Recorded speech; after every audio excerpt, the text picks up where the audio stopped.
Hi everyone, তোমরা সবাই কেমন আছো? আশা করি নিশ্চয়ই অনেক ভালো আছো। তো জীবনে হয়তো অনেক কিছু হারিয়েছি, কিন্তু তারপরেও আমি হেরে যাইনি।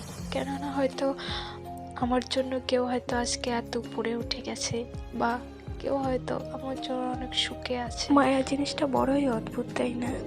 হয়তো ভাগ্যে যেটা থাকে না, তার প্রতি এত মায়া দেয়, যেটা ভোলার মতো ক্ষমতা নেই বেশ আমাদের কিছুদিন মাঝখানে। ধরেই খারাপ সময় পার করেছি লাইফে, তবে ভালো মন্দ দুটোই নিয়েই জীবন। হয়তো খারাপ সময় না আসলে ভালো সময়ের মর্মটা বোঝা যায় না। আগামীতে হয়তো অনেক ভালো সময় আছে, তবে জানি না সেই ভালো সময়টা কবে আসবে। তবে উপরওয়ালার কাছে একটাই দোয়া, যদি দ্বিতীয় এরকম পুরুষ আজ আমার জীবনে আর না আসে। ওকে, টাটা, বাই বাই, সবাই ভালো থেকো, সুস্থ থেকো।